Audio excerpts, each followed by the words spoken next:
Everyone, welcome to a new vlog. আজকে আমরা ঢাকায় যাচ্ছি এবং হঠাৎ করেই প্ল্যান হয়েছে।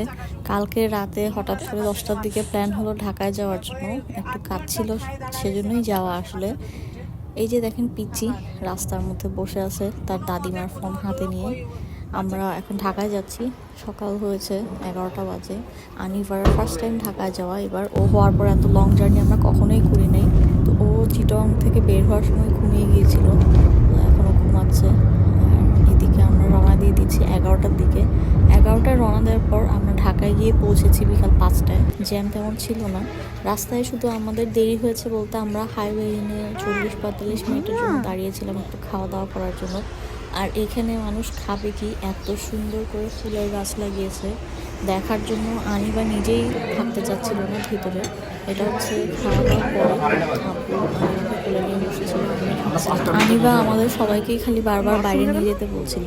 এটা হচ্ছে ওদের এন্ট্রান্সের জায়গাটা, সুন্দর করে ফুল দিয়ে ডেকোরেশন করা। আর ওদের ছোট্ট একটা নার্সারিও আছে। এই সাইডে ওদের একটা মিষ্টির দোকান আছে। দোকানের ভিতর ঢুকেছিলাম, কিন্তু এত বেশি এয়ার ফ্রেশনার দেওয়া, লাস্টে আমি আনিবাকে নিয়ে বের হয়ে যাই। আর এই তো চলে আসছি অলমোস্ট। আমরা এখন গোমতী সেতুর এখানে, টোল প্লাজার এখানে দাঁড়িয়ে আছি। ঢাকায় ঢোকার সাথে সাথে চোখে পড়লো মেট্রো রেল। আমরা ঢাকায় যখন লাস্ট টাইম এসেছিলাম মেট্রো তখনও চালু হয় নাই, মাঝখানে তো আমি অনেকদিন ঢাকায় আসি নাই। এদিকে এসেই ফার্স্টে ছোটো মামার বাসায় গেলাম, নানা আছে ওখানে। আমার দেবররা মিলে আনিবাকে আদর করছে। রাতের বেলা খালা শাশুড়ির বাসায় চলে আসছি। এটা হচ্ছে আমার ছোট্ট দেবর তানজিম। তানজিমকে আপনারা আগেই দেখেছেন আমার অনেক ভ্লগে। এদিকে আনিবা ঘুম। ও বেচারি আজকে অনেক কান্নাকাটি করেছে। একে তো লাইফে ফার্স্ট টাইম এত লং জার্নি, এরপর সব নতুন নতুন বাসা, কাউকে চিনে না, নতুন মানুষ দেখে নার্ভাস হয়ে কান্নাকাটি করতে করতে লাস্টে বেচারি হয়রান হয়ে এখানে ঘুমিয়ে গেছে। এখন বড় মামার বাসা যাচ্ছি। যাওয়ার পথে আমরা দুইটা ছোট ছোট কুকুরের বেবি দেখলাম। এগুলোকে এখানকার বাচ্চারাই খাওয়ায়। আমার দেবররা সবসময় এগুলোকে আদর করে, গুল্লু গুল্লু বেবি। তো বড় মামার বাসায় চলে আসছি। মামা খুব সুন্দর করে এখানে সাজিয়েছে বাসাটা। আনিবা এসে খুবই পছন্দ করেছে। আর এখানে ভিউ দেখে তো আমার নিজেরই এত ভালো লেগেছে, পুরো হাতের ছিল দেখা যায় উপর থেকে। আর বারান্দায় মামা খুব সুন্দর করে চেয়ার টেবিল দিয়ে রেখেছে। আমি 5 মিনিটের মতো বসেছিলাম। বাইরে একটা বেশি ঠান্ডা বাতাস, ঠান্ডা লেগে যেতে এরপরে আর বসে ভিতরে চলে আসছি। এদিকে আনিবাকে দেখেন, ম্যাডাম মেহমান আসছে, মেহমানের মতো বসে আছে সুন্দর করে। সবাই আড্ডা দিচ্ছে, গল্প করছে। সে খুবই পছন্দ করে মানুষজন, কিন্তু আসলে অ্যাডজাস্ট হতে একটু টাইম লাগে, যেহেতু নতুন বাসা, নতুন মানুষ, সবাইকে দেখে তার খুশিও হয়। আবার ওর কাছে যদি কেউ আসে তখন আবার ভয়ে কান্না করে দেয়। বড় মামার বাসা থেকে ছোট মামার বাসায় গিয়েছিলাম, বাট ওখানে খুব ভিডিও করা হয়নি, আনিবাকে নিয়ে বিজি ছিলাম। এরপর রাতে মেজো মামার বাসায় দাওয়াত ছিল। আমরা মেজো মামার বাসায় আসছি। এখানে শান বসে আছে, আনিবার চাচা, এবং আনিবাকে সুন্দর করে পাহারা দিচ্ছে। এদিকে আনিবার চাচার ব্যাটালিয়ন চলে আসছে। আনিবা ঘুমাচ্ছে তাকে দেখার জন্য, কারণ সে জেগে থাকলে তাকে দেখতে গেলে তো একটু কান্নাকাটি করে সে। ও তুমি কিউটার। ও না, ও কিউটার বলছে। আর এদিকে মেজো আমি তো অল্প সময়ের মধ্যে অনেক কিছু রান্না করে ফেলেছে আমাদের জন্য। খিচুড়ি আর বেগুন ভর্তাটা এত মজা হয়েছিল বলার বাইরে। ছোট মামির বাসায় দুপুরে আমরা অনেক কিছু খেয়েছি, কিন্তু আমি সময়ের অভাবে ভিডিও করতে পারি নাই।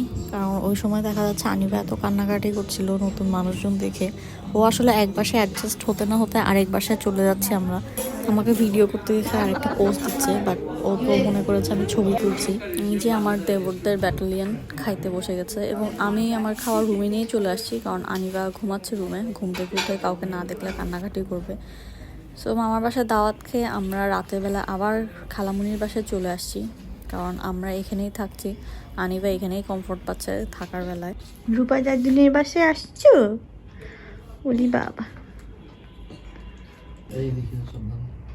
কি করো?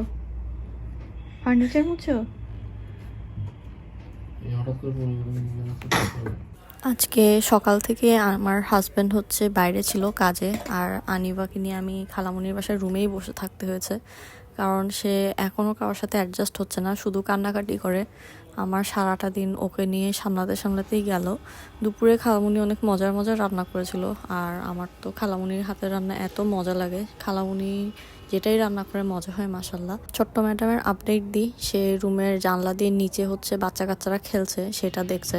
রুমের থেকে বের হলেই কান্নাকাটি করে, শুধু আঙ্গুল দিয়ে রুমে দেখা দেয়। আর এই যে নিচে বাচ্চারা খেলছে এটা দেখে তার খুবই ভালো লাগছে। এটাই হচ্ছে আজকের দিন একটা শান্তির মোমেন্ট। দেন রাতের দিকে আমার হাজব্যান্ড আসার পর আমরা একটু বের হয়েছিলাম, আমাদের টুকটাক কিছু জিনিস কেনার ছিল। ওখান থেকে আসার সময় দেখলাম আনিবা বাইরে থাকতে চাচ্ছে, বাইরে পছন্দ করেছে। তাই মগবাজারেই হচ্ছে খুব সুন্দর কেএফসির একটা আউটলেট আছে, ওখানে গেলাম, একটু খাওয়া দাওয়া করলাম। দেন রাত হয়ে গেছে, এখন আনিবাকে নিয়ে বাসায় আসছি। বাসায় আসার পরও কী হবে, সে রুমের বাইরে যেতেই চাচ্ছে না। তো নুডলস রান্না করেছিলাম, ম্যাডাম সারাদিন কিছুই খায়নি ঠিক মতো। এখন নুডলসটা তার যেহেতু পছন্দ, তাই সে নুডলসটা খাচ্ছে।